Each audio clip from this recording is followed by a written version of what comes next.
another rack rarity on the bench today. I'm checking out a Mike Morin preamp today. Mike was well known back in the day for modifying Marshalls, and these Morin preamps are very, very rare. In fact, the only other ones aside from these ones are the ones that I've seen owned by my buddy Michael Torin, who speaks very highly of them. You can check out the Mike Nielsen demo videos of those preamps. This one belongs to my buddy Jason, who has also loaned me a bunch of other awesome gear to demo on the channel that you've probably been seeing coming out over the last couple of weeks.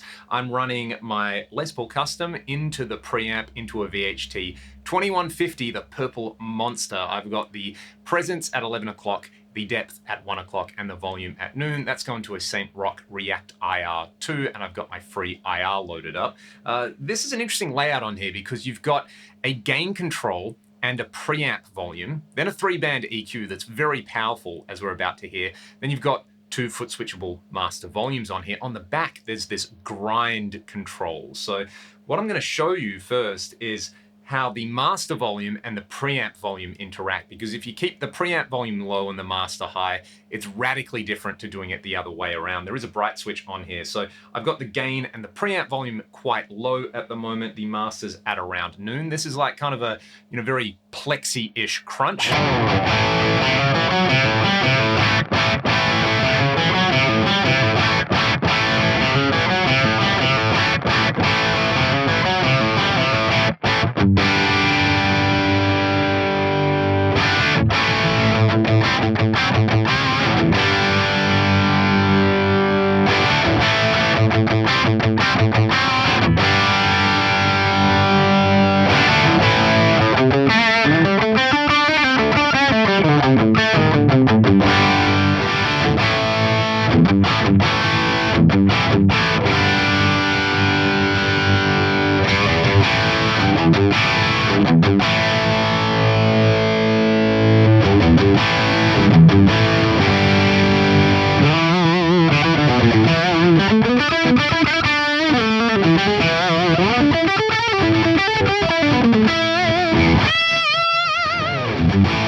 That preamp volume is another gain stage in there, because keeping it low, you've got way more of a Marshall style thing.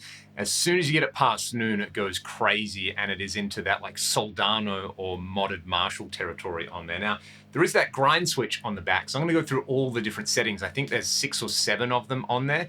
You won't be able to see it, you might be able to hear it. So what I'm gonna do is leave this set up exactly the way it is, and then we'll just change the grind control. Whatever that does, it goes from low to high.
gain setting is pretty subtle on there. I'm just going to crank it all the way up. I like where that is. Now, I have read that Linkin Park used Mike Morin modded Marshalls on the Hybrid Theory album, and that's like a formative musical experience for me. So let's see if we can kind of get something in that ballpark. PRS in drop C. Pulled some mid-range out. I've boosted the treble. I've got the gain low, but the preamp volume a little bit higher.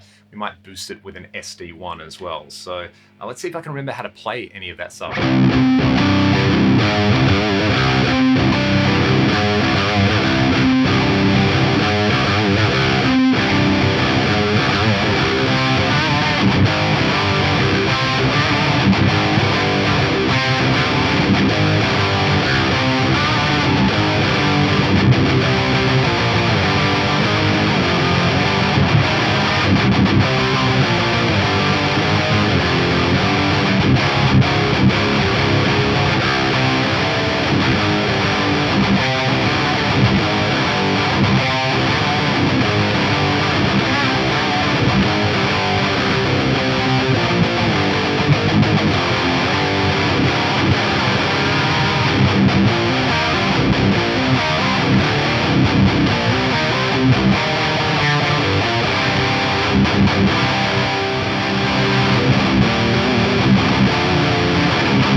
One. It definitely does those early 90s hard rock tones really well. You know, the Lynch Mob, XYZ style thing, Skid Row, it brings to mind on there. It's right in that wheelhouse. But hearing it in drop C for some sort of more nu metal inspired stuff, the mid scooped out, that treble control has this point where it just goes absolutely crazy and harsh. So you got to push it to that limit and then just back it off a little bit.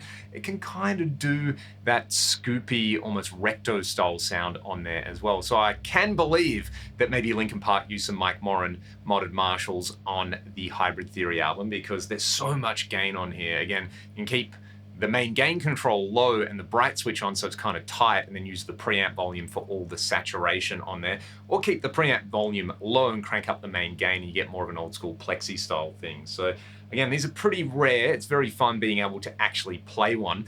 Is it my favorite preamp that I've ever tried? Probably not, but it probably lives up to what I expected, having heard the clips on the Michael Nielsen channel and also talking to Michael Torin as well. Those guys are absolute legends. And if you ever get a chance to play one of these, don't pass it up, because it's a pretty cool little time capsule of a very particular era on there. Let me know your thoughts on this one in the comment section below, and I'll play you all out with just some more filthy riffage on here. I hope you enjoyed it. If you want to support what I'm doing, links in the video description. And again, thank you, Jason, for letting me borrow all this gear. It's been so much fun.